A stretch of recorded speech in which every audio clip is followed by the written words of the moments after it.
참팟을 응원하는 가장 쉬운 방법 아시나요? 다운로드하기, 별점 주기, 댓글 달기, 구독하기. 기억하세요. 다운로드하기, 별점 주기, 댓글 달기, 구독하기. 아이고, 싱크대 총장님. 이번에 싱크대는 입학금 얼마나 거두실 거예요? 입학금이요? 뭐 대충 한 100만 원 받을까요? 세면대는요? 그래요 뭐. 입학금 어디에 쓰라는 법도 없는데 대충 받던 대로 받죠 뭐. 무슨 소리 하시는 거예요? 입학금은 당연히 새내기들이 입학하는 데에만 쓰여야죠. 어머, 누구세요? 우리는 청년참여연대. 청년참여연대는 작년 10월에 발족한 참여연대 부설 기관입니다. 청년참여연대는 지난 1월 전국 34개 대학의 정보공개 청구를 통해 입학금의 산정 근거가 없다는 것을 확인했습니다. 앞으로 저희는 대학이 입학금 실비만을 받을 수 있도록 활동해 나가겠습니다. 청년들의 더 나은 내일을 위해 노력하겠습니다. 참여연대는 정보 지원금을 받지 않습니다. 청년참여연대의 후원회원이 되어주세요. 문의 02-723-4251로 지금 전화주세요. 02-723-4251 02-723-4251 띠링띠링.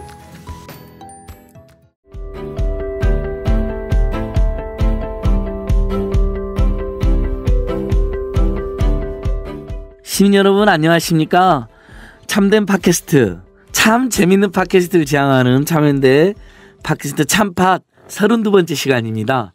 요즘은 참팟도 참팟이지만 철학사이다도 인기를 끌고 있는데, 일단 엔저가 만드는 참 팟캐스트가 재미없다라는 통념을 깨고 나름대로 재밌게 만들 노력하고 있습니다. 계속 예쁘게 많이 들어주시면 좋겠습니다. 오늘은 우리가 이제 총선 계속 이야기하고 있는데요. 총선하고도 연동이 되어 있지만 총선과 또 별개로 진짜 이러다가 남북 간에 전쟁 나는 거 아니냐, 전쟁 나면 다 죽는데 큰일 났다 이렇게 걱정하시는 분들 굉장히 많을 텐데요. 이 한반도의 치킨 게임, 이 상황을 어떻게 볼 것이며 해법은 무엇인지 여러분들도 칼럼으로 많이 보셨을 거예요. 주로 당시에는 미국 대학에 계실 때 칼럼 많이 쓰셨는데 최근에 일본 국제기독대학으로 옮기신 한반도의 평화를 진정으로 사랑하시는 서재정 교수님을 모시고, 들어보셨죠? 서재정 교수님 모시고 1시간 동안 재미있게 뜻깊게 해보겠습니다. 서재정 교수님 오셨습니다. 와. 한반도의 평화를 진정으로 사랑하는 서재정입니다. 맞죠 교수님? 네. 제가 뭐 교수님 글과 강연과 뭐 여러 책을 봤을 때 한반도를 한반도보다 더 사랑하는, 한반도 거주민들을 더 사랑하는. 예, 뭐 저는 한반도 밖에서 주로 생활하고 활동을 하다 보니까 오히려 한반도에 대한 관심도 더 깊어지는 것 같고, 특히 이제 그 평화의 문제에 더 관심을 갖고 있습니다. 고맙습니다. 교수님 같은 분들이 계셔서 이 조국 반도의 전쟁을 꼭 막아주시기 바랍니다. 자, 사랑과 평화의 로스쿨, 더더욱 사랑과 평화가 절실한 한반도입니다. 건국대 로스쿨 한상희 교수님 오셨습니다. 반갑습니다. 와, 그다음에 칼 폴라니도 전쟁을 반대했다. 칼 폴라니도 평화 상태에서 경제가 발전한다고 설파했다. 우리 칼 폴라니 연구소 정태인 소장님 오셨습니다. 네, 안녕하세요. 예, 소장님 맞죠? 예. 원래 정치 경제학자들은 다 전쟁을 반대하잖아요, 기본적으로. 인문학자, 그 휴머니스트들이기도 하고. 꼭 그렇진 않은데 뭐. 네. 대체적으로. 폴라니가 뭐 전쟁이 반대했다는 건 확실하죠. 아, 확실하죠, 확실해. 아니 일단 경제학자는 전쟁을 다 싫어할 수밖에 없는, 전쟁이 나면 경제 자체가 그 불가능한 상황인데. 뭐 그런 이론이 있죠. 예. 그러니까 경제 교류가 많아지면 전쟁이 안 일어날 거다 뭐 이런 뭐. 근데 이론이 있지만 꼭 그렇진 않죠. 미국 군산복합체 같은 경우는 전쟁이 예상돼 있어야 장사가 잘 되잖아요. 그렇죠. 일단 전쟁 한번 나면 엄청난 무기를 팔고, 네. 또는 꼭 안 나도 막 전쟁 날 것 같은 으르렁거리는 상황이면 패트리어트도 팔았다가 뭣도 팔았다 막 이렇게 한다는 거잖아요. 거기다가 뭐 경제 불황이 있으면 전쟁으로 푸는 경우도 많잖아요. 그러면 결국 전쟁과 경제를 분리시켜야 되는데 이게 미국이 너무 붙어 있으니까 문제군요. 교수님 뭐 도입부터 뜨겁습니다. 맞습니다. 맞습니다. 그러니까 주로 한반도에 계시다가 미국으로 건너가신 게 언제쯤이시죠? 저는 오래전에 미국으로 건너갔습니다. 1981년도에. 81년도에 시카고대로 가시면서 그때 이제 가족들하고 같이 사실 이민을 간 겁니다. 제가 대학교 다니다가. 그러니까 졸업은 못했네. 그럼 관악산 기슭에 있는 그 국립대학은 졸업을 못하신 거예요? 예, 저는 이제 대학교 중퇴 경력이 되겠습니다. 한국에서는 고졸이지 고졸. 우리는 고졸이라고 그래요. 그것을요, 다 같이. 그래도 대학 중퇴라고 좀 해주시면 안 되겠습니까? 알겠습니다. 농담이었고요. 중퇴를 하시고 시카고대 물리과로 편입을 하신 거네요. 예, 맞습니다. 81년도에. 예. 그리고 그때부터 계속 주로는 미국에 계시고. 예, 그때 이민을 가서 이제 미국에서 대학교 다니고, 예. 대학원에서 공부를 하고, 일도 하고, 그러다 보니까 뭐, 이제 해외에서 산지 거의 30년이 넘게 된 것 같습니다. 예. 그러다 2014년도에 한반도가 그리워서 좀 더 가까운 일본으로 오신 거네요. 예, 그렇습니다. 예. 역시, 밖에 나가면 더 조국이 그립기도 하고, 고향, 산천이 보고 싶고, 정말, 정말 그런가요, 선생님?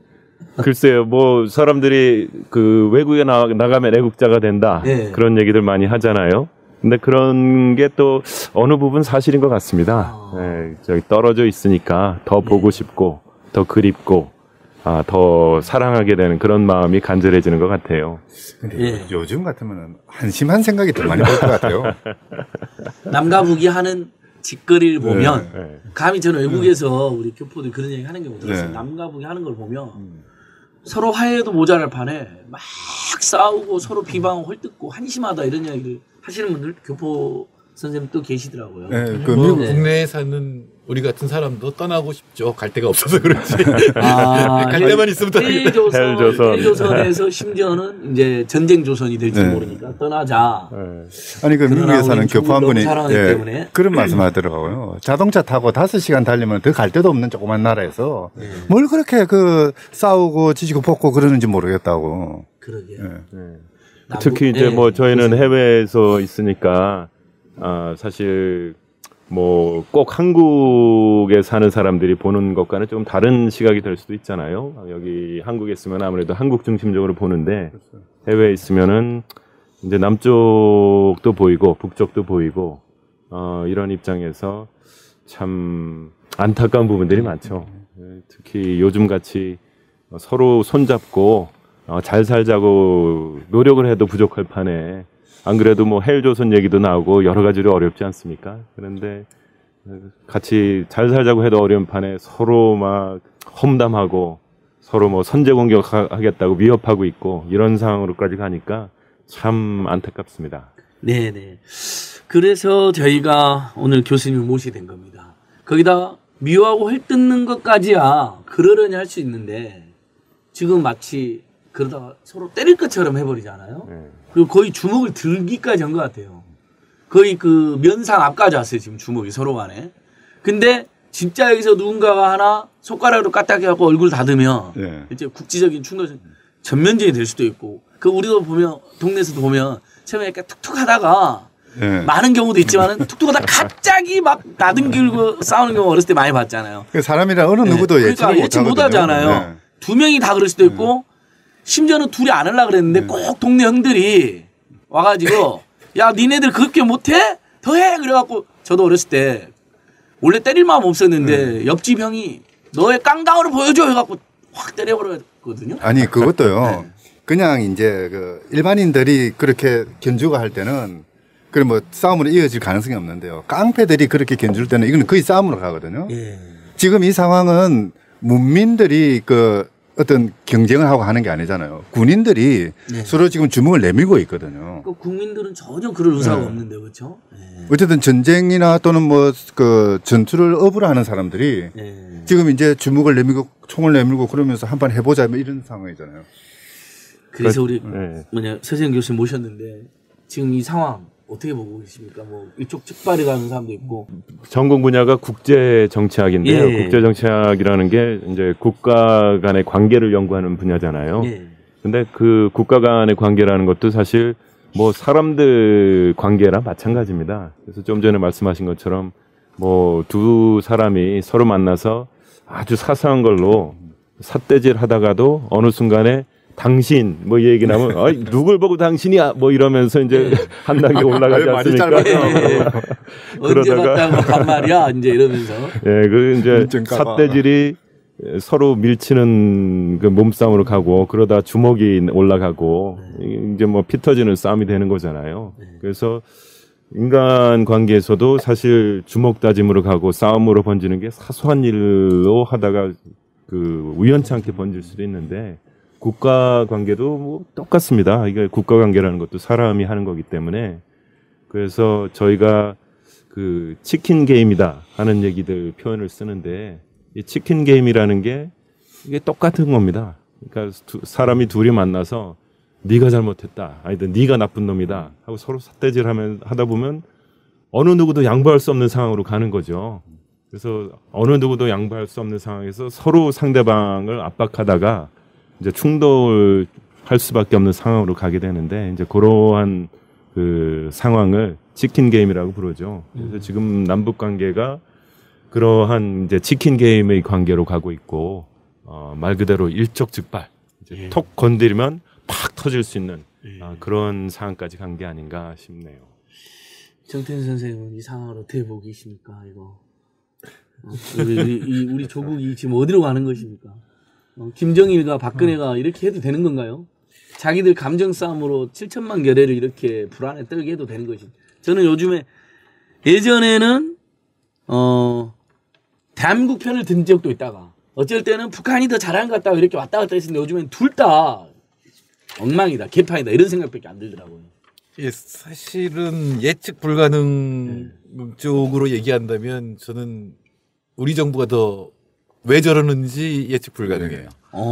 북한이 핵실험을 하고 장거리 미사일을 장거리 로켓을 발사할 거라는 거는 대체로 예측할 수 있었던 일이거든요. 그렇죠. 그러니까 지금 북한 입장에서는 이 정권의 유지가 가장 중요한 목표고 그걸 가장 값싸게 하는 게 핵무기를 보유하는 거라고 그렇죠. 믿고 있으니까 그게 3년 내지 4년에 한 번씩 쐈어요. 그러니까 이렇게 실험을 했기 때문에 대체로 금년 또는 내년으로 예측했던 게 사실인데 이제 이걸 개성공단 폐쇄로 맞서는 거는 사실 예측 불가능한 일이었죠. 엄청나니까 셀프 자해다, 셀프 제재다. 이렇게 되면 이제 상호 보복 상황으로 들어가고 거기다 저 한 단계 더 들어간 게 또 예측 불가능한 일을 한 거는 사드까지 얘기를 했거든요. 이건 사드는 북한을 자극하기보다 중국을 자극하는 건데 아무리 대통령이 자기를 중심으로 세계가 돌아간다고 생각하다 보니까 북한은 개성공단으로 응징하고 사실은 경제적으로 별 효과 없습니다만 근데 중국이 도와줘야 응징이 되거든요. 그러니까 이번에는 중국을 위협하는 사드 배치를 얘기를 할 정도로 대단히 예측 불가능한 사태로 그래서 진짜 전쟁 위기가 뭐 전쟁이 나지 않을 거라고 생각합니다만 대단히 위험한 상태까지 또는 수습하려면 비용이 굉장히 많이 드는 이런 상태까지 간 것 같습니다. 이제 사실 미 국방부도 며칠 전에 사드는 한반도 방어에 도움이 되지 않는 것이다라고 했지 않습니까? 우리 정부가 몰랐을 리는 없을 거 아니에요. 그런데 사드를 이야기했던 거는 뭔가 뭐 그걸로 다른 성과를 얻어내기 위한 미끼였다. 뭐 그래 선 이해를 할 수도 있는데요. 중국의 뭐 압박을 얻어낸다. 뭐 그렇게 하기 위해서 미끼로 던진 것이라고 할 수도 있긴 한데 결과를 보면 아무것도 없거든요. 그냥 그러니까 잘못 판단하고 또는 욱하는 마음에 그냥 끄집어냈다는 그런 느낌밖에 안 들어요 지금 보면. 그러니까 국제정책, 국제관계 전문가시니까 막 이렇게 한 일부의 대통령이나 청와대가 막 그렇게 홧김에 막 질러버려도 되는 것인지 거기에 대한 비판글을 굉장히 많이 봤거든요. 선생님 어떠셨는지. 아니, 사드라든지 뭐 사드 관련해서도요. 그 제가 한국 정부의 대응을 보면서 참 저도 뭐 해외 나가 있지만 그래도 한국 사람인데 깊은 자괴감 같은 걸 느꼈습니다. 문제가 뭐냐면은 그 사드라는 걸 뭐 다 아시는 것처럼 고고도 미사일 방어 체계를 말하는 거 아닙니까? 그래서 북에서 미사일을 높이 발사해서 한국을 친다면 40km 이상의 상공에서 그 북의 미사일을 이제 떨어뜨리겠다 하는 건데요. 뭐 이미 다 아시는 것처럼 북은 단거리 미사일 또 장사포 이런 것들을 다량 보유를 하고 있습니다. 그래서 한국을 공격할 거면은 사실 그런 것들을 쓰겠죠. 바로 쏘지 뭐로 대기권 밖으로 올렸다가 내려보내겠어요. 아니 그것도 쏘려면은 또 연료 장착하고 한참 걸리잖아요. 그러니까 그렇죠. 하늘 높이 써갖고 내려보낼 이유가 없잖아요. 바로 보내면 되는데. 그러니까 고고도 미사일 자체를 안 쓰는데 사드다. 그러니까 계속 선생님 말씀해 주십시오. 네, 그래서 뭐 한국의 방어를 위해서는 전혀 필요 없는 무기 체계가 사드인 거거든요. 그런데 이제 한국 정부에서 사드 배치를 하겠다는 이제 얘기를 먼저 하고 나온 거고요. 여기에서 이제 그 중요한 부분은 뭐냐면은 그 사드가 한국 방어에는 뭐 전혀 도움이 되지 않지만 그 미국을 위해서는 도움이 될 수 있는 부분이 있습니다. 그러니까 뭐 만에 하나지만 북이 이제 대륙간 탄도탄 같은 미사일을 그 개발을 해서 미국을 상대로 발사를 할 경우에 이제 한국에서 그 북이 그 대륙간 탄도탄을 발사하는 걸 일찌감치 포착을 해서 그 정보를 이제 미군에 제공을 해주면 미국에서 이제 대응하는 것이 훨씬 쉬워지죠. 그래서 이제 미국의 안보를 위해서는 사드가 좀 기여를 할 수 있는 부분이 있는 거죠. 그래서 이제 미국 안에서도 사실 저희가 좀 세밀하게 구분을 해서 보면은 미 국방부 측에서는 사드 배치를 원했던 겁니다. 그러니까 군사적인 측면에서 봐서 미국 안보를 위해서 좀 도움이 될 수 있겠다 이렇게 판단을 한 거죠. 그래서 이제 미 국방부 주한미군 사령부에서 이제 사드 배치를 이제 원했던 것이고요.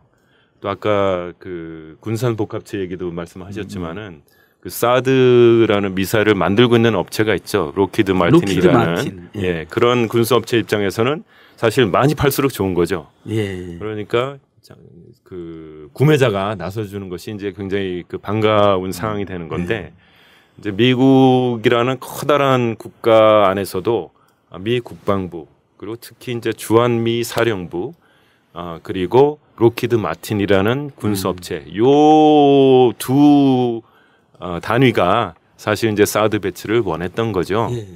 그런데 한국 정부는 적어도 한 국가를 대표하는 공식적인 단위 아닙니까?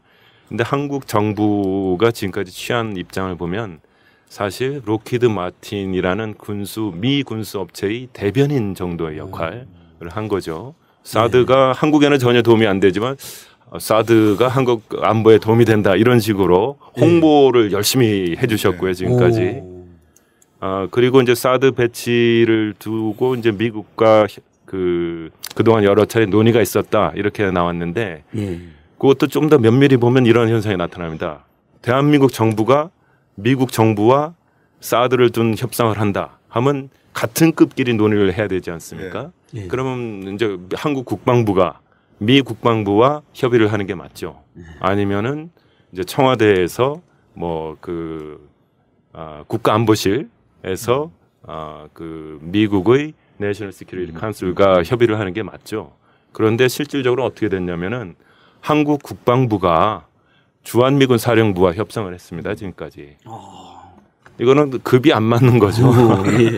그러게요. 네, 지난번에 그 사드 실무단을 구성한다 해서 그 약정을 체결한다 이랬다가 2시간 전에 연기를 하지 않았습니까? 근데 그 연기를 하게 된 과정이 그 양국 간에 합의를 해서 연기를 한 게 아니라 그리고 미 국방부가 연기를 하자고 한국 국방부에 통보를 한 것이 아니라 주한미군 사령부가 대한민국 국방부에 통보를 한 겁니다. 2시간 전에.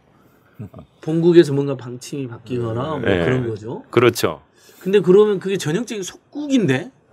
그러니까 보통은 옛날에도 우리 역사적으로 보면 그 점령군이 와서 통치를 하고 그 나라의 정부가 거기에 발발 기는 거 아니에요. 보통 속국이나 식민지에서. 사령관이면 별이 2개인가? 몇 개입니까? 별이 3개 아닙니까? 그 별 3개가 국방부 장관한테 명령한 거네요. 명령, 별 3개짜리가 통고를 하는 거죠, 그냥.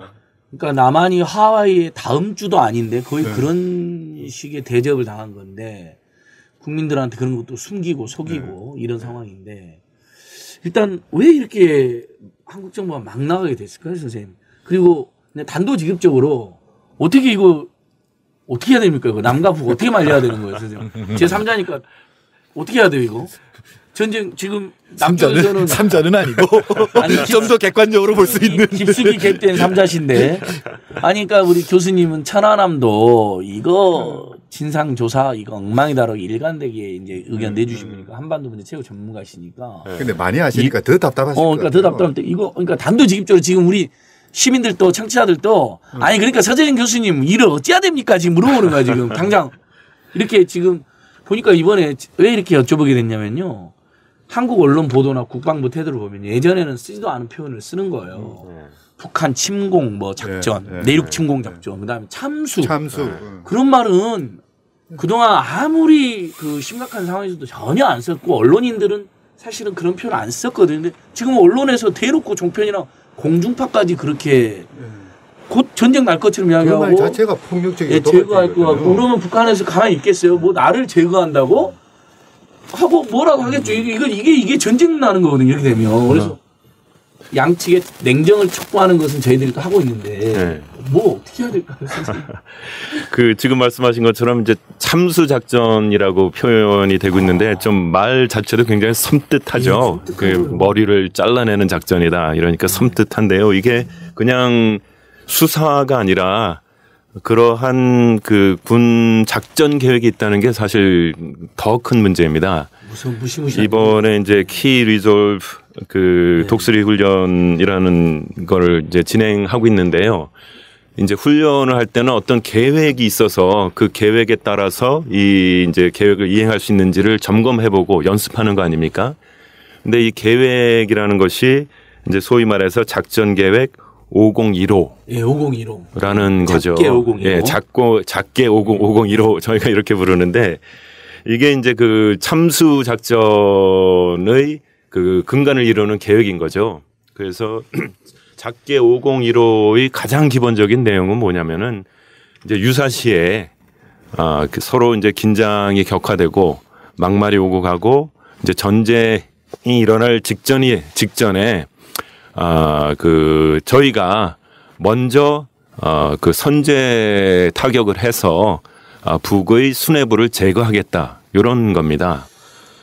그래서 이제 그 표현은 참수작전이라고 그 쓰고 있지만 이제 김정은을 포함해서 북의 지도부를 그 전쟁이 일어나기 전에 아예 그냥 사전에 제거를 하겠다. 체제 붕괴 전략이죠. 그러니까.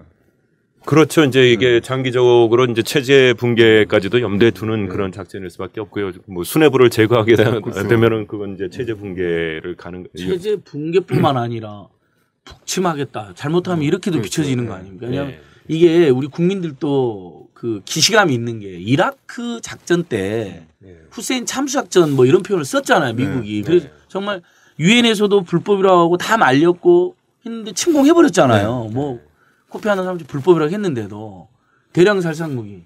정태근 선생님 여기서 한마디 해주십시오. 이라크의 대량 살상무기가 발견이 안 아직도 발견이 안 됐다면서요. 침공했는데도 발견을 못하고 있어. 우리 휴전선이 굉장히 가까이 있어요. 너무 가까워요. 너무 가까워. 제가 그 비서관일 때 그때 개성공단 국민경제 비서관님, 동부화 비서관일 때 개성공단을 시작시키는 것도 제가 일 중에 하나였어요. 근데 그때는 이제 개성공단 시작도 안 했을 때 2003년 봄에 여의도에서 버스를 타고 휴전선을 넘어갔어요. 개성공으로. 얼마나 걸렸을까요? 1시간 정도. 1시간입니다. 그러니까 저기 굉장히 가까워요. 강변북로에서 자유로를 가는 그때 북한의 불만은 이거였어요. 가니까 진짜 이제 북한 농민들이 씨를 안 뿌렸어요. 여기 개성공단 들어선다 그러니까 농사를 안 지은 거예요. 근데 왜 빨리 시작 안 하느냐. 그러면서 개성공단이 잘 되면 담당자가 자기 진단포까지 물리겠다. 아니 이건 북한 담당자가 저를 설득한 거예요. 지금 여기 있던 그 기갑부대나 이런 것들이 개성 뒤로 갔다는 거죠. 실제로 10km 이상 뒤로 갔어요. 근데 진단포까지 가면 이제 20km 이상이 또 뒤로 가는 건데 사실은 개성공단 폐쇄하고 군사 지역으로 선언했다는 거는 이 장사정포가 다 휴전선 앞으로 오는 거고 그 서울을 하는데 무슨 미사일을 쏴요. 그냥 그 장사정포 쏘고 다 맞아요. 그러니까 미사일도 필요 없죠. 그리고 워낙 우리가 밀집돼 있기 때문에 안 맞아도 진짜 10만 원 죽어요. 왜 북한이 불바다라고 하는 게 단순, 그러니까 물론 그런 말 쓰면 안 되는데 외교적으로 쓰면 안 되지만 실제로 남한이 아무리 훨씬 더 강한 군사력을 갖고 있어도 북한도 한번 단추는 누를 거 아니에요. 그러면은 10만 이상이 죽는 게 굉장히 위험한 거거든요. 그러니까 자꾸 군사작전이 뭐가 나오냐면 은밀하게 가서 장사정포 기지를 폭격하는 거, 뭐 은밀하게 가서 이 수뇌부를 먼저 제거하는 거 이런 건데 사실 말이 안 되는 얘기들이라고 해요. 어차피 선제 공격이 있어야 은밀하게 가서 뭘 할 거 아니에요. 선제 공격이든 뭐든 무서운 건 뭐냐면 얘들이 그 바로 휴전선 가까이 있는 포를 일제히 발사하면 서울은 정말 서울에서 몇만 명이 죽을지 모르는 거죠. 그러니까 이번에도 엊그저께도 이제 남한에서 또 미국이 계속 무슨 참수하네 침공하네 그러니까 북한 수뇌부에서 계속 나오는 말이 뭐 가만두지 않겠다고 단추를 누르면 표현이 되게 재밌더라고요. 섬찟하고 이것도 단추를 누르면 날아가게 되어 있고 날아가면 대참사다 뭐 이런 말은 그건 사실이죠. 쓰는 거예요. 진해 굉장히 가깝기 때문에. 그러니까 단추 하나 누르면 금방 와버리는 거 아니에요, 서울로. 그러니까 자꾸 어떤 분이 또 그래요. 북한 그 대포가 맞겠어? 안 맞으니까 더 무섭지. 어디 떨어질지 모르는데.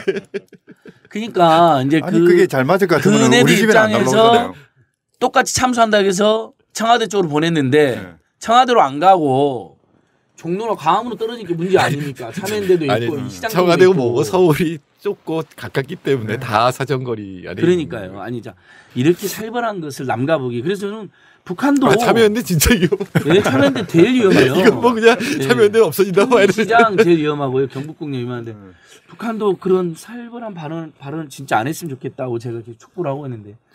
그래서 근데 유엔에서 이제 강력한 제재가 뭐 사상 최고 수준의 제재라는데 유엔 북한이 국제규범을 어기고 제재하는 것까지 이해가 되는데 제재가 만사는 아니다, 능사가 아니다 이런 유엔 내에 그런 흐름은 없나요?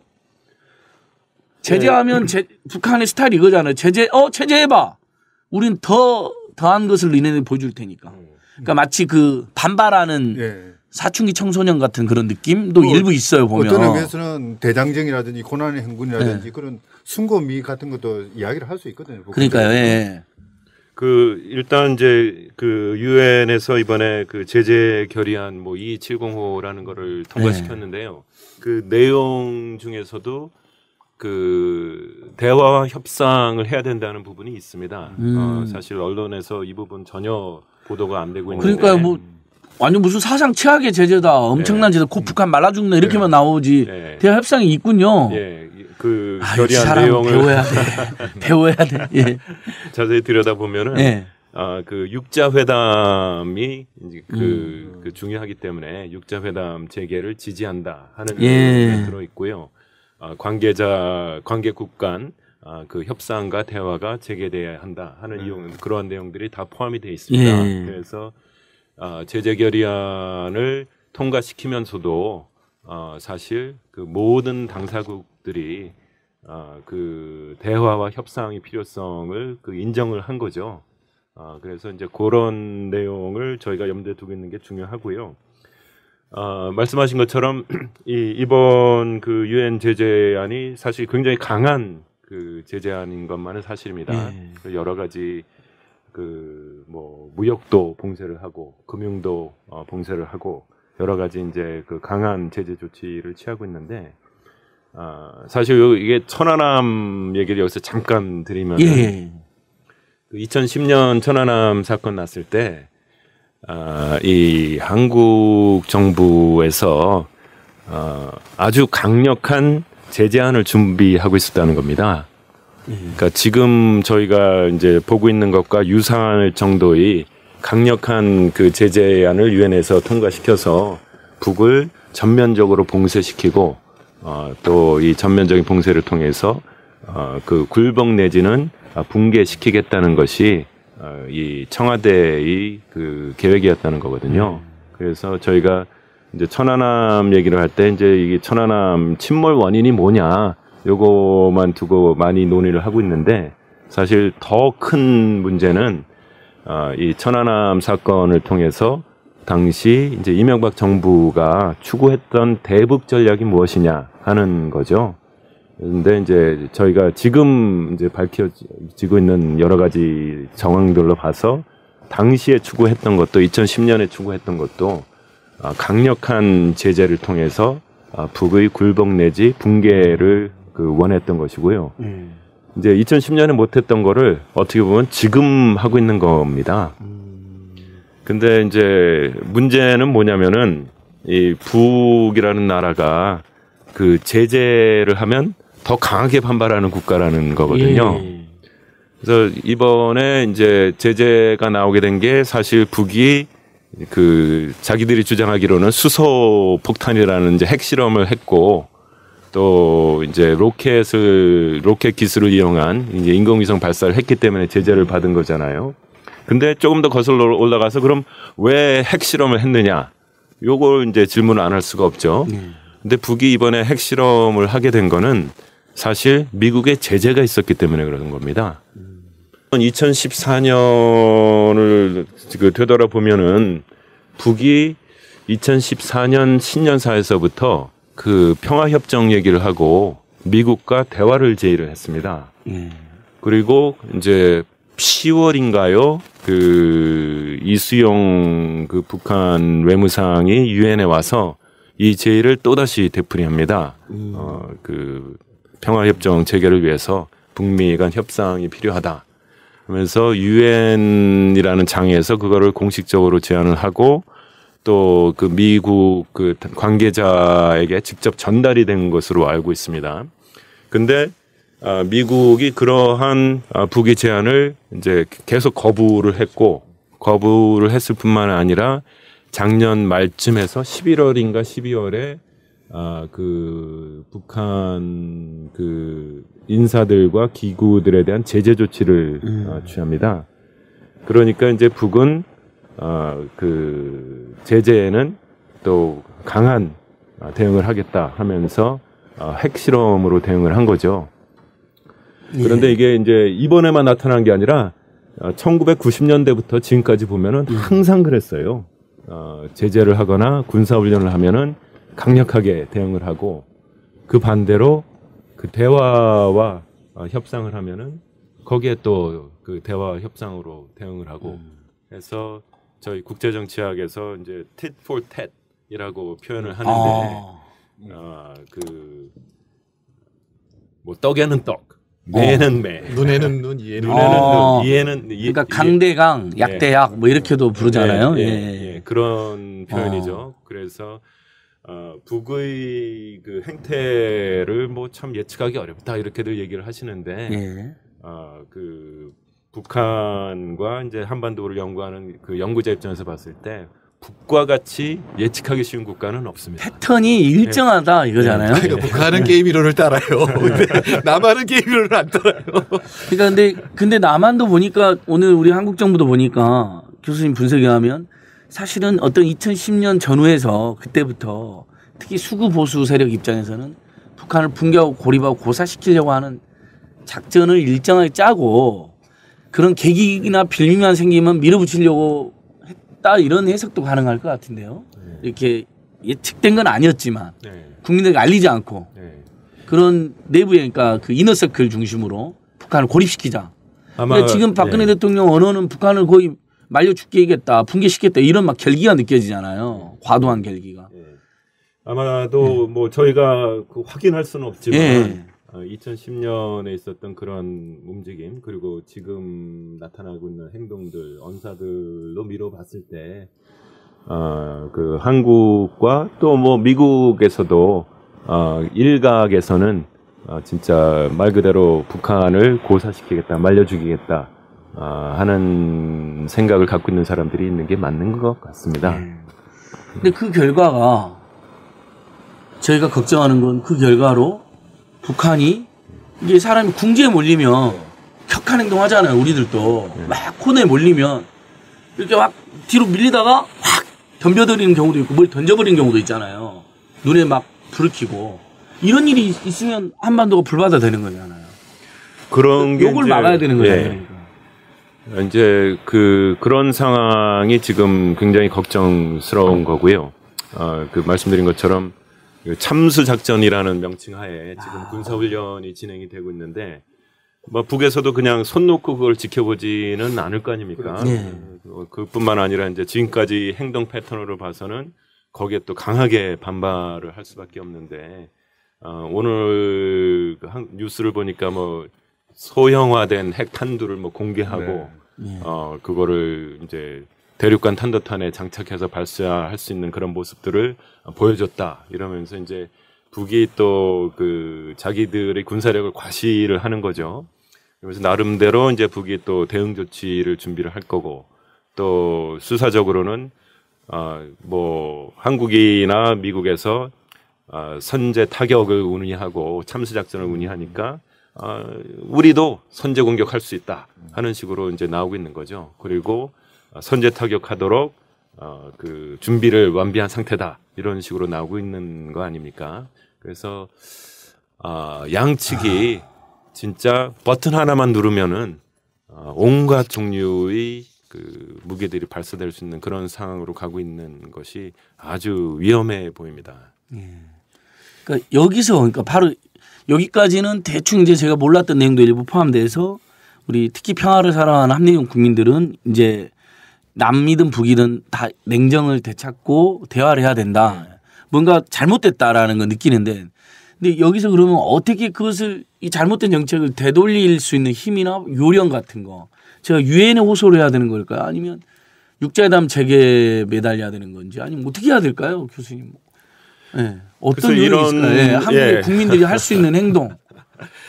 해결을 하기 위해서는 사실 이제 과거에 어떤 일이 있었는가를 정확하게 저희가 파악하는 게 중요한데요.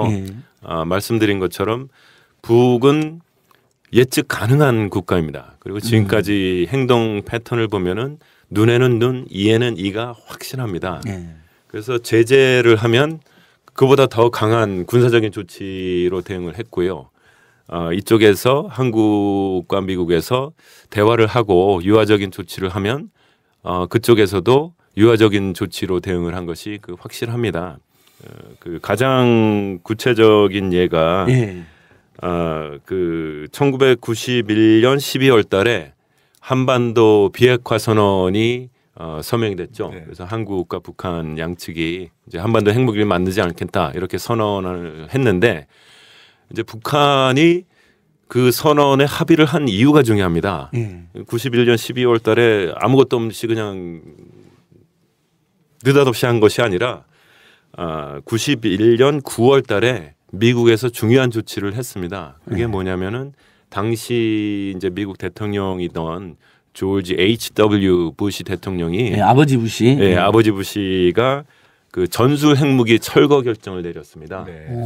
그래서 이제 전 세계에 있는 전술 핵무기를 철거하면서 그 일환으로 그 한국에 배치돼 있던 그 미국 전술 핵무기들을 이제 철거를 한 거죠.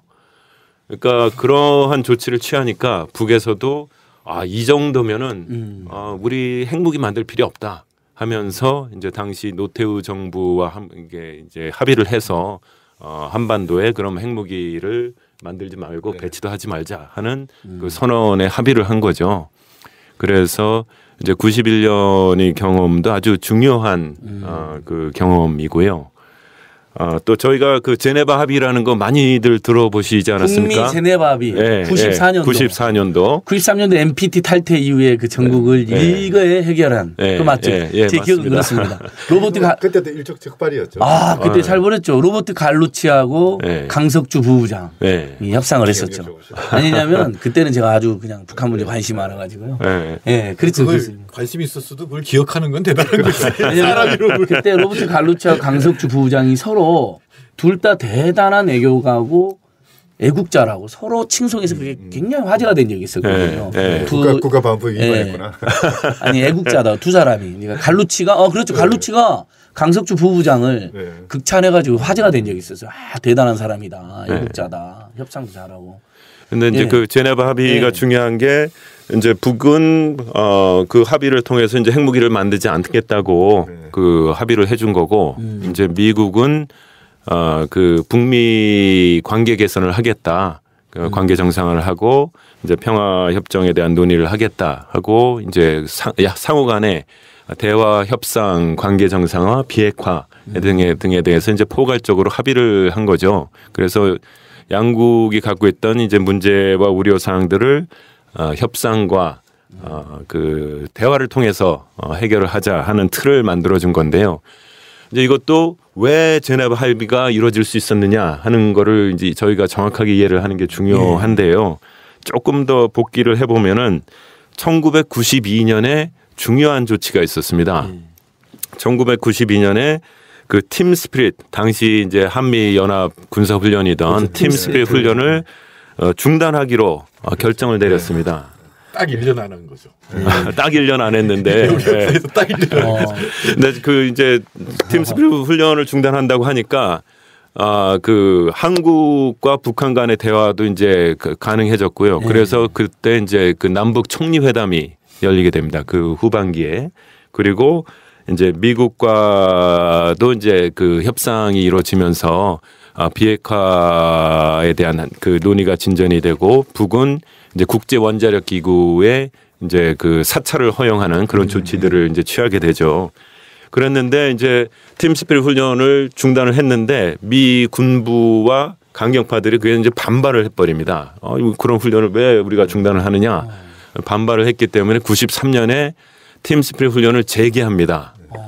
그러니까 재개하니까 북은 거기에 또 강경하게 반발을 하죠. 그래서 이제 국제 그 원자력 기구에서 탈퇴를 하고, 그 유명한 NPT를 탈퇴하고, 네, NPT를 탈퇴하고 이제 핵 위기가 발생하는 게 그 팀 스피릿 훈련이 재개가 이게 원인을 제공한 겁니다.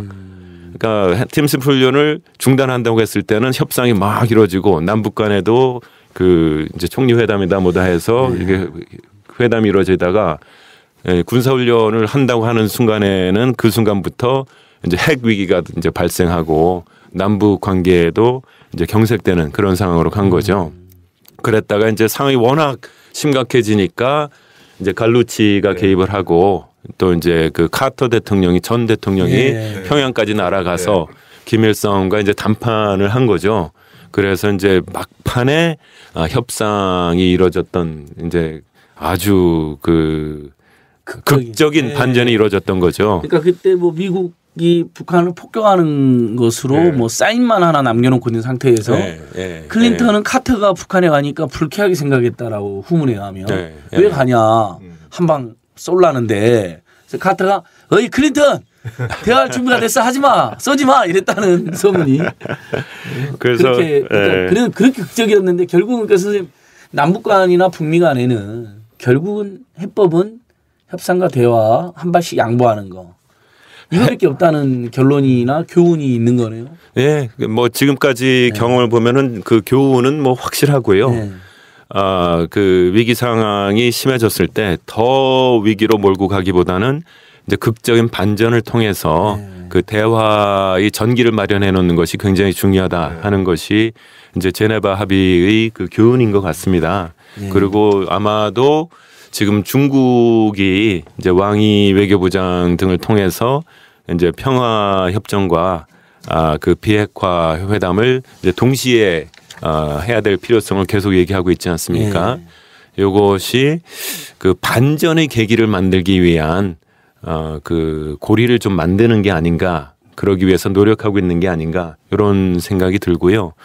아마 한국에서도 지금 군사훈련이 진행되는 동안에는 아무래도 아마 더 좀 위기가 심해지는 그런 상황으로 갈 수밖에 없지만 이제 좀 탈출구를 좀 생각을 하고 그걸 만들기 시작해야 될 그런 시점도 아닌가 싶고요. 여전히 그럼 아무튼 중국의 역할은 굉장히 중요하네요. 그렇죠. 그러니까 일종의 지금 대탕트가 필요한 건데 한반도에 대대탕트가. 그러니까 결국은 중국이 비핵화뿐만 아니라 평화협정까지 필요하다는 건 자꾸 북미 간에 계속 으르렁거리는 반복을 끝내기 위해서는 그러니까 휴전 상태로 완전히 휴전과 정전을 넘은 평화 상태로 완전히 전환하자. 이게 근본적 해법이다. 이렇게 중국은 판단하는 거예요. 그게 무슨 중국이 없던 얘기 갑자기 꺼낸 게 아니고 그렇죠. 다 알고 있어요.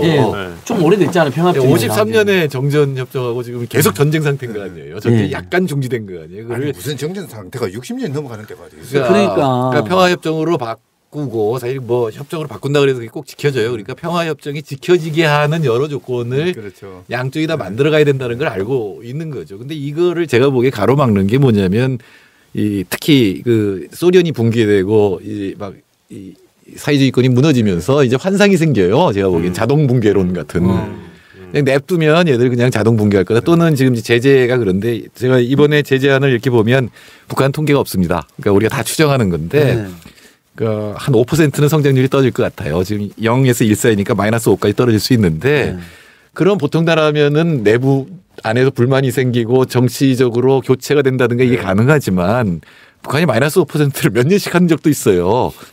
그때 북한 공식 통계로 20만 명이 죽었고 국제적으로 한 100만 명 아사했을 거라고 생각해도 정권이 더 똘똘 뭉쳐져요. 거기는.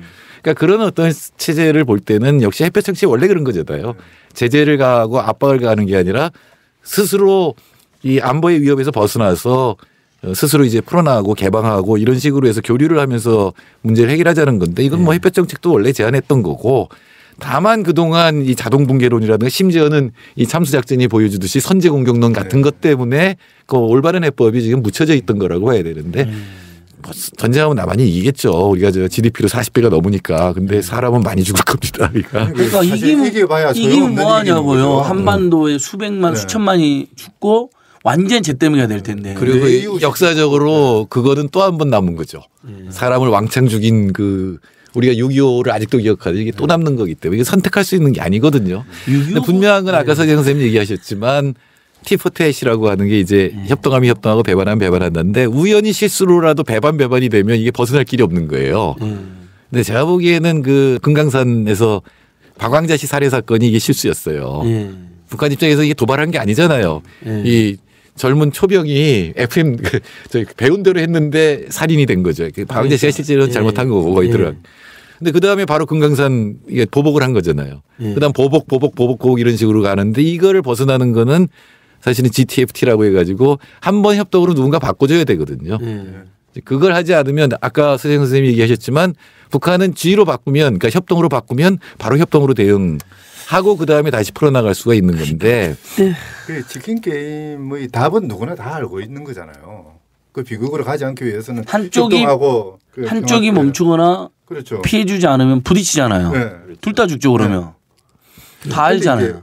그러니까 남한이든 북한이든 그 철로에서 멈추거나 뛰어내리거나 아니면 유엔이든 누구든 개입해서 잠깐 둘 다 스톱 이렇게 해주면서 이렇게 해주거나 말리거나. 그 명확한 답을 제대로 하지 못하는 거는 누군가 지금 이 상황에서 이득을 보는 사람이 있다는 이야기 아니에요. 이익도 이익인데 이익을 보는 건 뭐 군산복합체나 뭐 그런 사람들이 단기적 이익을 생각할 텐데 제가 보기에는 지금은 대통령의 문제예요. 세상이 자기를 중심으로 돌아간다고 생각해서 뭔가 자기가 제재를 가해서 뭔가 좋은 상황이 됐다고 믿고 있어요. 예를 들어 지금 중국이 이렇게 유엔 실제로 제일 강한 제재인데 그게 본인이 사드를 얘기했기 때문에 중국이 이렇게 나왔다고 굳게 믿고 있는 것 같아요. 그래서 그러니까 계속 강하게 나가면 좋은 결과를 얻을 거라고 생각을 하는 것 같은데 굉장히 오산인 겁니다. 상당히 모든 걸 정말 아전인수해서 하는군요. 그러니까 뭐 대체로 유승민 정도로 생각하는 거죠 중국을. 김무성 정도로 생각하겠죠. 이제는 뭐 그러니까 유승민이나 김무성처럼 이제 압박을 가하면 이제 물러날 거다 이렇게 생각하는 건데. 근데 이게 제재를 두고서 이제 한국 정부와 다른 국가 정부들의 대응을 보면서 이런 생각도 들었습니다. 이 국가 간의 관계라는 거는 사실 그 국익을 둔 치열한 밀고 당기기 게임 아닙니까? 그 제재를 두고도 사실 미국, 중국, 러시아, 일본 모두가 자기 이익을 챙기고 있었던 겁니다. 그 예를 들어서 미국의 경우에 이제 미국의 독자 제재안도 있고 유엔 제재도 있지만 미국에는 하나의 손실도 없습니다. 지금 북미 간의 교류는 뭐 거의 제로 상태라고 볼 수밖에 없는 거 아닙니까? 그러니까 그 상태에서 뭐 무역을 끊는다. 금융 교류를 끊는다. 그래봤자 미국에는 뭐 손해 보는 거 하나도 없죠. 그리고 이제 중국의 경우를 보면은 중국은 이제 북과 가장 큰 그 교류 상대국인데, 그 무역이라는 거는 서로 간에 주고받고 있고 서로 간에 그 이득이 되는 게 있으니까 무역이라는 걸 하는 거 아닙니까? 지금 중국이 북에 주는 게 뭐 인도적인 지원은 아닌 겁니다. 그래서 이제 뭐 석탄을 사고 팔고 하는 것이 다 이익이 되니까 사고 파는 건데 이제 유엔 제재안에 딱 나온 걸 보니까 중국 입장에서는 자기 석탄도 필요하고 철강석도 필요한데 북에서 들어오는 거 뭐 큰 양은 아니지만 그거 끊기면 자기한테 손해거든요. 그래서 뭐 인도적인 부분에 문제가 없는 한 뭐 석탄 교역은 계속한다. 이래서 이제 명분은 인도적인이라는 틀을 걸어놨지만 중국 입장에서는 석탄 계속 사겠다는 겁니다. 철광석 같은 것도 계속 필요한 대로 수입해 가겠다는 거거든요. 그래서 이제 제재라는 그 틀 안에서 중국은 이제 중국 나름대로 이제 자기 국가 이익을 여전히 지킨 거예요. 이제 러시아도 마찬가지죠. 러시아는 나선 지역을 뺐죠. 네.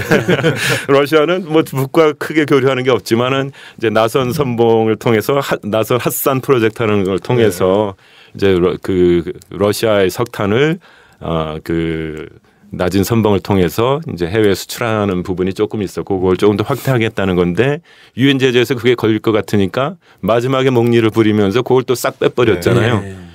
그러니까 이제 미국, 중국, 러시아 어느 나라를 봐도 제재는 하되 우리는 손해를 안 보겠다. 그게 확실한데요. 대한민국만 예외입니다. 우리는 거의 자해 공갈단 수준으로 손해를 엄청나게 봐버렸잖아요. 우리 스스로 손해를 보는 제재 조치를 취한 거예요. 조개구이 전부 그 북한에서 오는 거잖아요. 네. 네. 그거 못 먹게 됐잖아요 이제. 아 조개구이? 네. 아 그랬나요? 네. 그게 최근에 컸던 건 나선에서 철수한다는 거거든. 낮은 선봉. 그게 국민의 정부 때부터 시작된 거예요. 그 부분에 우리가 집중 투자는 왜냐면은 러시아도 중요하게 여기고 중국도 중요하게 여기고 저희는 러시아 입장에서는 얼지 않는 항구의 문제가 부동항. 예. 그래서 부동항. 그 부분은 러시아랑 블라디보스토크. 중국 부분이랑 낮은 선봉을 한꺼번에 개발하는 문제였고 그게 또 그 철도 연결도 거기가 다 걸려요. 철도 뭐 송유관 다 걸리니까 우리 쪽도 거기 굉장히 신경을 쓰고 오랫동안 해온 건데 그것도 중지시킨다고 또 이제 선언을 하는 거예요. 그러니까 이렇게 자기가 대통령 치 멋대로 하면서 이렇게 뭐 한반도 전쟁 얘기를 가중시키는 것뿐만 아니라 남한 국민의 경제까지 이렇게 어렵게 하는 거 이거 정말 우리 용납해야 되는 건지 저는 정말 화가 나고 북한도 참 문제라는 생각을 우리는 항상 하지만 어떻게 해야 되는지 원래 초기에 뭐 신뢰 프로젝트 뭐 그딴 이야기 했었잖아요. 한반도 신뢰 프로세스, 그건 맞죠. 통일 대박론. 네. 근데 지금 완전 쪽박난 거 아니에요? 근데 그게 뭐 삐져서 그렇게 돌았었다 뭐 이런 이야기도 있던데요. 아니 그러니까 저는 지금 대통령이 그렇게 생각하는 것 같아요. 본인이 압박을 가하면 상대가 물러나서 좋은 결과를 얻을 수 있다고 굳게 믿고 있는 것 같아요. 그러니까 북한이 김무성도 아니고 북한은 국가 대 국가인데. 그러니까 신뢰 프로젝트라고 해서 신뢰가 이제 중요한 부분이면 사실 만나고 대화를 하고 소통을 하고 차근차근 쌓아가야 신뢰라는 게 만들어지는 거 아닙니까? 아니, 그러니까 이게 대통령 발언에 그런 게 있다니까요.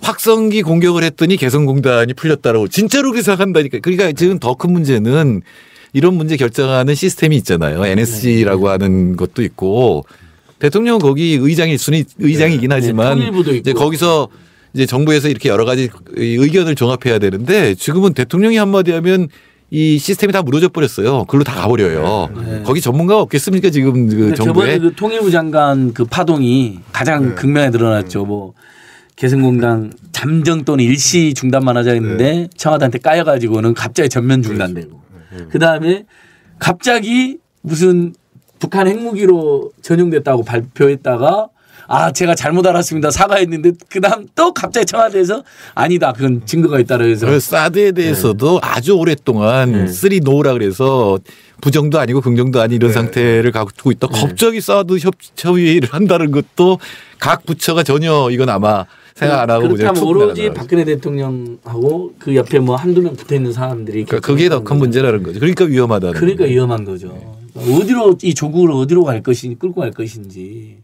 사실은 그런 역할을 미국이 계속 하는 거거든요.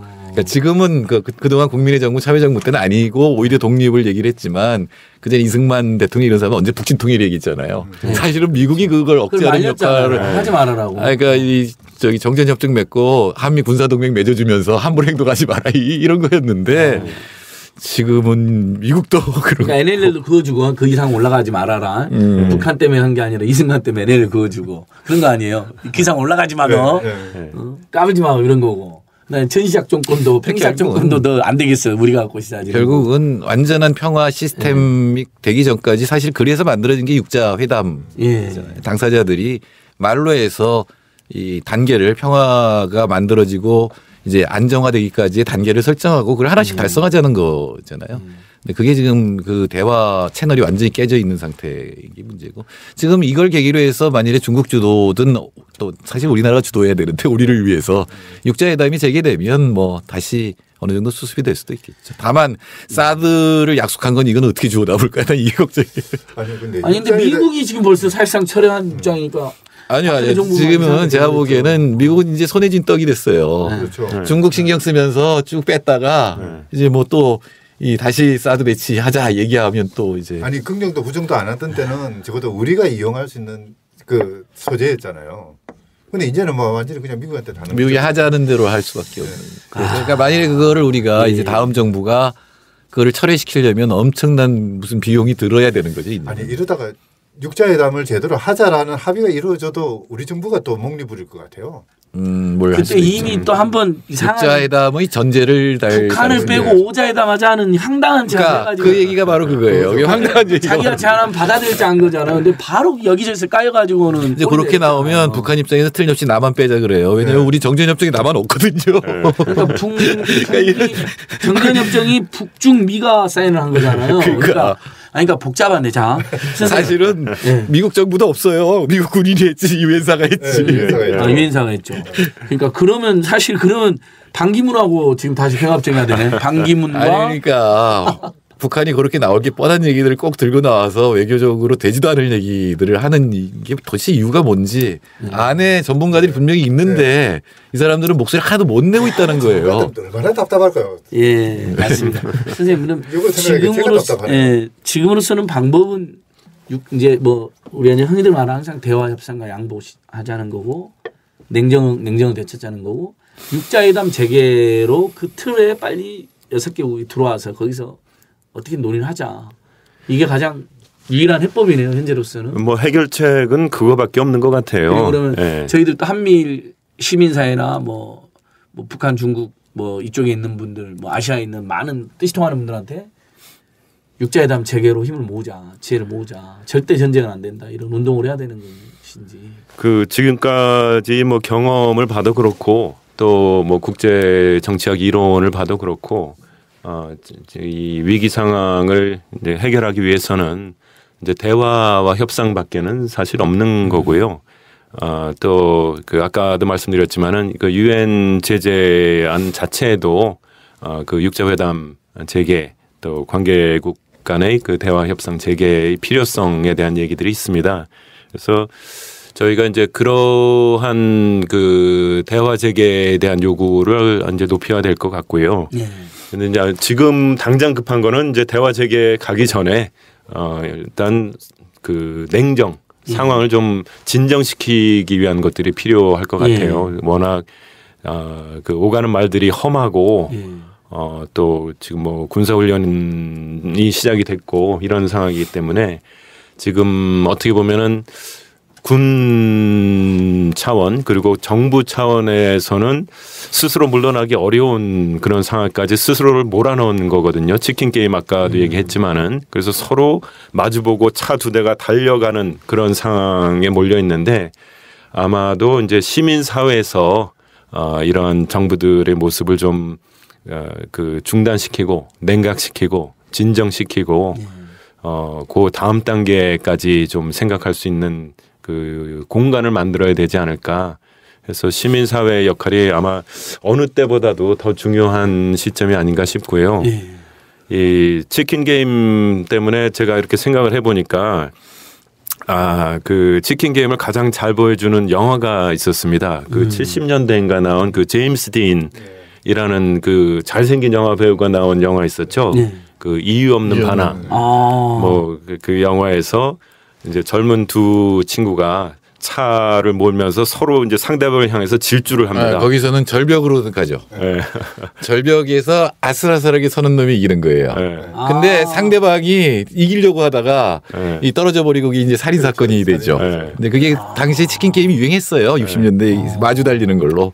사실 그때는 뭐 그러니까 마주 달리는 거나 절벽으로서 근데 이제 바닥에 치킨 게임을 정확히 보여준 거죠. 치킨 게임이 있고요. 그 영화에서도 이제 그 하나의 교훈은 뭐냐면은 둘이 이제 낭떠러지를 향해서 가다가 한 명은 죽습니다. 그러니까 제임스 딘은 차문을 열고 이제 마지막 순간에 뛰어내리는데 그 다른 친구도 이제 차문을 열고 뛰어내리려고 하는데 잠방가 뭐가 이게 차에 걸려가지고 뛰어내리지를 못하고 막 피하려고 이러다가 차가 떨어지면서 그 친구 같이 차와 함께 떨어져서 이제 그 죽고 말거든요.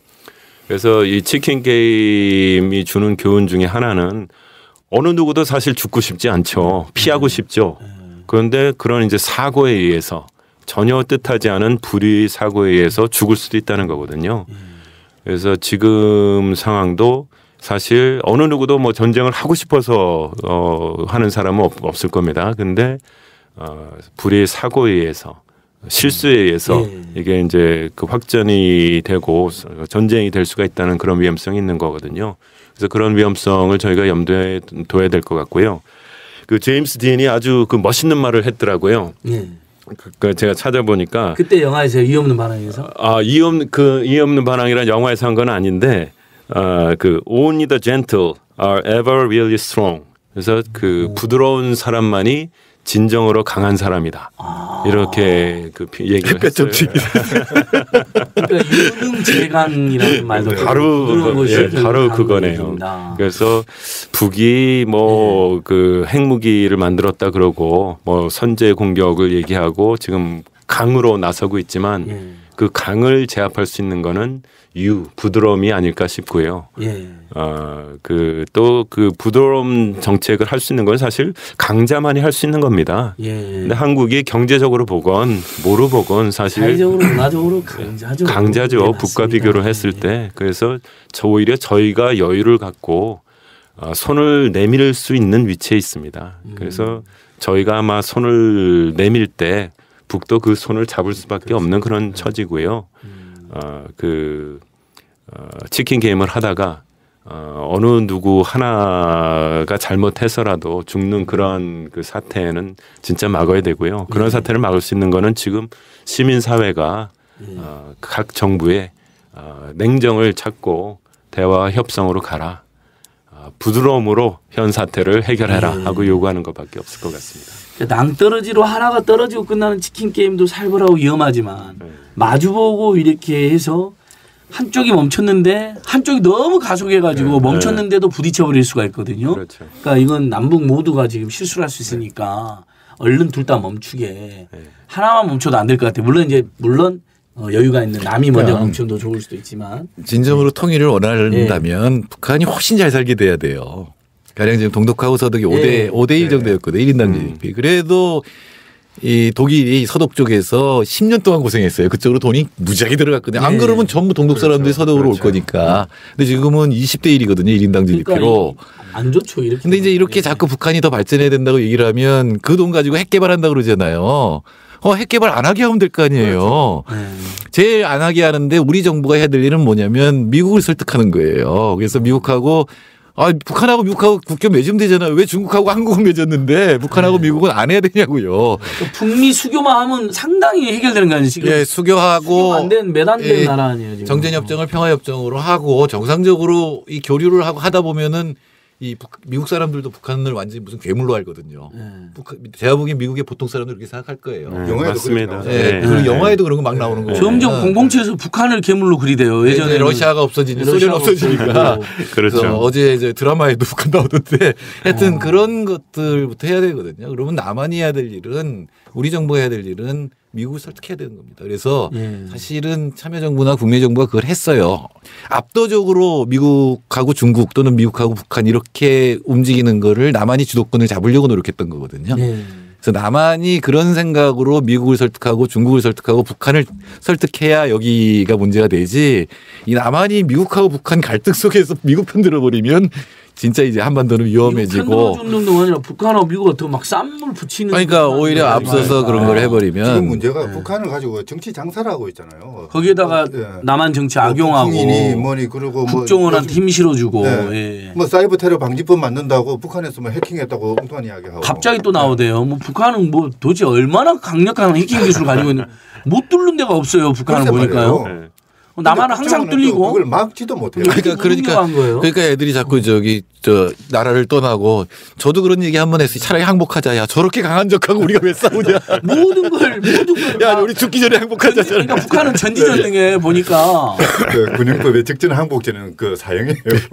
저희 군인이 아니고. 진짜 항복하자는 게 아니라 그만큼 남한이 힘을 기르자는 취지니까 좋습니다. 그러니까 남한이 힘을 기른다기보다는 지혜와 힘을 기르자는 정말로 크게 보고 동아시아 전체에서 사실 우리가 한반도 이게 이 문제를 해결 못하면 우리는 언제나 중국하고 미국 사이에 찌들어요. 아무 말도 하지 못하는. 그러나 남북한 문제가 어느 정도 해결이 돼야 우리가 중간자로서 양쪽을 견제하거나 다른 일본이나 뭐 러시아를 아세안을 끌어들여서 중국과 미국을 견제할 수 있는데 우리가 스스로 남북한 문제에 묶여 있고 양쪽으로 쪼개지면 이건 최악인 거죠. 동아시아가 화약고가 되는 거죠. 저기 뜻 있는 분들은 다 이렇게 생각하고 심지어 약간 민족주의 성향이 강한 분들도 다 이렇게 생각해요. 빨리 남북이 하나 돼서 힘이 길러야 되는데 이런 분들도 많잖아요. 우리는 그런 주의는 아니지만. 전에부터 그 생각했던 게 남북한 축구팀이 한 그 단일 팀이 되면은 저는 뭐 월드컵도 좀 괜찮아질 것 같은 느낌이 우승할 것 같아요. 그러니까 이런 감상도 필요하기도 하고요. 때로는.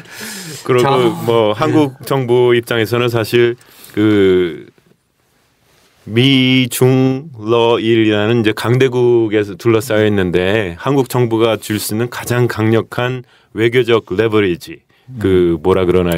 지렛대는 사실 북입니다. 그러니까 북과 적어도 대화를 하고 있고 어느 정도 소통이 되고 있는 상황이면은 이 사강국을 두고서 외교를 할 때 북을 한국 외교의 그 지렛대로 사용을 할 수가 있습니다. 근데 역으로 남북 관계가 경색이 되고 남북 관계가 단절이 되고 안 좋아지면 북은 한국 외교의 부담이 되는 겁니다. 오히려 미중러일이 북을 자기들 외교의 지렛대로서 역이용을 하게 되죠. 그래서 그 한국 정부의 그 외교 역량을 위해서도 저는 최소한의 그 남북 대화는 뭐 절실하다고 생각합니다. 그렇죠. 사실 그 동북아 외교나 그 정세의 제일 중심에 지금 북한이 있잖아요. 남한이 들어가야 되는 건데. 그렇죠. 그러니까 우리가 이제 대한민국을 사랑하고 그 다음에 평화를 사랑하는 입장에서 그 다음에 박근혜 정권 말고 그냥 일반적으로 한국의 행정부, 정부를 사랑하는 입장에서도 지금 한국 정부는 지금 박근혜 정권은 운신의 폭이 너무 좁아요. 그러니까 뭐 국제사회에서도 굉장히 극단적인 정권, 뭐 저는 융통성이 없는 정권 이렇게 지금 평가받고 있기 때문에 외교가 안 되는 거잖아요. 그러니까 갈수록 고립되는 거거든요, 오히려. 대통령 시야가 차기 정권밖에 없거든요. 아시아 뭐 이런 거 하나도 없고 차기 정권을 어떻게. 차기 정권을 그 자기 마음에 드는 사람으로. 김무성도 안 돼. 이번에 김무성이 안 되는 것도 욕설판으로 밝혀졌어요. 김무성도 내치고 싶고 이제 유일한 건 최경환이냐 반기문이냐 뭐 이런. 제가 보기에 오세훈입니다. 어떻게 하셨어요, 그것은 또. 그건 이제 나중에 봅시다. 오케이. 그 얘기는 나중에 방송으로. 다음 우리 방송 때 총선 및 대선 대분석 정태인에게 듣는다. 아니 그건 아니고. 아니 생각해 보세요. 반기문 최경환도 부담스러운 사람들이잖아요. 근데 오세훈은 얼마나 좋아요. 당선 가능성도 높고 말 잘 들을 것 같고 누님으로 모시나 보더요 요즘에. 정당에 저 새누리당 내 아무런 세력도 없고. 그러니까 그러면 오로지 누님 말을 잘 들을 수밖에 없네요. 그러니까 생각 그런 것만 하고 있다니까요 지금. 한반도 정세가 굉장히 그렇지 내 말 잘 아주 내 말을 잘 듣고 내 후 뒤를 봐주고 잘하면 내각제위원회에서 내가 수상도 할 수 있는데 협력할 대통령을 찾을 수 있다. 그렇게 이번 총선에서 종로 지역구가 우리나라 운명을 결정할지도 모르겠네요. 오세훈이 나왔죠. 그래서 친환경 무상급식 했던 분들은 뭐 이제 낙천 촉구한다고 그러더라고요. 자, 여기까지 하고요. 오늘은 1시간 한 5분 정도 여기까지 하려는데 교수님 마지막으로 오늘 그러니까 어쨌든 한반도 밖에서 주로는 지금 81년부터는 미국과 일본에 계셨고 그렇기 때문에 천안함 문제에 대해서도 남한 정부는 다른 냉정한 과학자 또는 학자로서의 어떤 분석을 했던 건데 그걸 불확실한 그런 가정으로 남북 관계를 파탄해서는 안 된다라고 계속 존의해 주셨는데 마지막 말씀 하나 해 주십시오. 어떻게 해야 될까? 딱 밖에서 보니까 훨씬 더 잘 보시는 거 아니에요? 이 상황이 잘 보이는 거 아니에요? 김정은하고 박근혜 대통령 얼른 만나면 되는 거 아닌가요? 이분들? 아니 뭐 지금까지 그 할 얘기 다 했는데요. 그 해외에 있는 사람 입장으로 봤을 때 그 한국에 계시는 분들이 어떻게 보면 그 위기에 둔감해진 게 아닌가 이런 걱정마저 들어요. 이 중국에서 최근에 이런 표현을 썼다 그러나요? 왜 물에다가 개구리를 한 마리 띄워놓고 서서히 밑에서 불을 떼우면은 이 물이 뜨거워지는 줄 모르고 개구리가 그냥 거기서 헤엄치고 놀다가 어느 순간 그냥 익어버리죠. 뜨거운 물에 죽지 않습니까? 그래서 이게 뭐 적절한 비유는 아니겠습니다만은 한국에 계신 분들 그리고 아마 북한에 있는 사람들도 비슷하지 않을까 싶은데 분단 상황에 너무 익숙해 있는 게 아닌가 또 이런 위기 상황에 너무 익숙해 있는 게 아닌가 이러한 생각마저 들고요. 지금 상황은 사실 전 세계 그리고 그 인류 역사상 없었던 그런 위기 상황입니다. 그러니까 양자가 핵무기를 서로 들고 선제 공격을 하겠다고 외치는 상황은 전 세계에 없었습니다. 가장 그 위험한 상황입니다. 그래서 그 엄중성을 좀 저희가 절실하게 느꼈으면 좋겠고요. 이러한 엄중성을 좀 인식할 때 요것들을 헤쳐나가기 위한 모색들도 좀 더 절실하게 이루어지지 않을까 싶네요. 예, 2차 세계대전이나 한국전쟁 이후에 가장 뭐 일촉즉발했다는 뭐 쿠바 사태 때도 핵무기는 아니었고 그렇죠. 뭐 쿠바의 미사일이 뭐 미국을 향하는 것으로 한다 뭐 이런 거예요 정도였는데 지금 양자 쿠바하고도 지금 미국이 그 외교 관계 맺은 그러니까 그때도 대화로 풀었고 케네디 대통령이 그렇죠. 미국 쿠바 심지어는 그렇게 원수도 수교를 하고 남한 정부도 쿠바하고 수교했어요. 빨갱이의 대원조 북한보다 더 빨갱인데 거기는. 저는 그 구경 갔다 왔는데요 쿠바를. 갔다 오셨어요? 네. 그러니까 쿠바는 가는데 북한은 못 가는 참 황당한 상황인데 오늘 한상희 선생님 정태님도 마무리 말씀해 주십시오. 오늘 저희는 한반도 너무 사랑하고 김정은 정권 북한에도 문제가 있다고 생각하지만 역시 또 우리가 사랑하는 남한 정부가 너무 엉뚱한 대응을 하는 거 아닌가 해서 걱정하는 이야기를 쏟아냈던 건데요. 마무리 말씀 하나 부탁드립니다. 사실 뭐 저도 그렇지만은 우리 남한 국민들은 평생에 걸쳐서 북한을 미워하고 북한 사람 또는 북한에 대해서 욕을 할 것을 교육받아 왔거든요. 그런데 오늘 이제 치킨 게임 많은 이야기를 하는데요. 바로 이렇게 북한을 향해서 무조건적으로 욕하는 것도 일종의 치킨 게임입니다. 우리도 북한을 제대로 알지도 못한지 또는 북한에 대해서 우리 자신이 어떤 신뢰 프로세스를 구축해 나가는 그런 노력도 하지 않고 욕을 하고 배척하고 하는 것 자체가 어떻게 보면은 지금 뭐 집권 세력들이 지금 이용하고 있는 그 북한 장사 안보 장사의 희생양으로 스스로 들어가는 것이 돼버리죠. 저는 뭐 이런 것들은 좀 빨리 바꿔야 된다고 생각하고요. 그 손자병법 2000년 전 이야기죠. 그 많은 군사작전의 요체는 뭐냐면은 평화를 이끌어내는 거였거든요. 최고의 정책은 평화라고 손자도 그렇게 이야기를 했지 않습니까? 이 평화를 만들어내기 위해서 우리가 뭘 해야 될 것이니 우리 국민 하나 한 사람들이 좀 고민할 필요는 있고요. 그 일환으로 이번 선거 때 후보자들이 공약을 바라보면서 거기에 평화라는 말이 어떻게 들어가 있는지 또는 그러니까 북한에 대해서 무엇을 어떤 식으로 대결 국면을 만들어 나가려고 노력하고 있는지 이런 것들을 좀 따져서 뭐 표를 결정을 해 줬으면 좋겠습니다. 예, 뭐 예전에 뭐 1번 전쟁, 2번 평화 이런 캠페인도 생각나네요. 예, 정태인 선생님. 저는 박근혜 대통령이 앞으로 총선과 대선에서 승리할 수 있는 수를 알려드리고 싶어요. 우리 선생님 너무 묘수 괜찮습니다. 지금처럼 압박해봐야 그거 저기 성과를 못 거두는 거거든요. 그러니까 북한하고 대화를 해서 이 엄청난 경색된 이 상황을 박근혜 대통령이 북한하고 대화로 풀면 갑자기 인기가 올라갈 거 아니에요. 대반전에 김정은 비서랑 박근혜 대통령이 공동 수상도 할 수 있지 않을까요? 노벨 평화상 같은. 이제는 잘 안 줄 거야. 하도 노벨 평화상도 많이 당해서. 아니 그래도 저번에는 DJ만 받았잖아요. 그러니까 뭐 그렇게 생각하셔도 좋고. 그러니까 두 분 다 상도 받고 대화하고 상금 나눠 가지시고. 그리고 확실한 거는 북한 입장에서는 미국이 북한을 공격하지 않을 거라고 하는 확신이 있기 전에는 계속 이 상태를 유지할 거거든요. 그러니까 미국을 설득해서 북한이 공격적으로 나오지 않는 그런 상황을 대통령이 만들 수 있는 거거든요. 열심히 노력하면. 물론 미국이란 나라 이렇게 쉬운 만만한 상대는 아닙니다만 우리나라 대통령 그쪽으로 노력해야 되고 지금 박근혜 대통령이 본인은 3년 동안 되게 잘했는데 지금 다고 스스로 생각하고 계세요. 그러나 굉장히 나쁠 수가 있는데 지금 앞으로 남은 2년 동안 그런 거 잘하시면 뭐 훌륭한 대통령으로 남을 거예요. 그 대통령에 대한 애정어린 조언까지. 대통령이 자기는 2세인데 김정은은 3세라서 조카뻘이라서 상대를 안 하려고 그래요. 자기가 힘들잖아. 아버지하고 그 아버지하고 만나서 대화까지 하신 분이 그 아버지의 그 아들한테 내가 네 아버지 친구다 이러면 되는 거 아니에요. 그렇게 해서 만나면 되는 거 아니에요. 그렇죠. 예, 교수님. 계속 웃음만.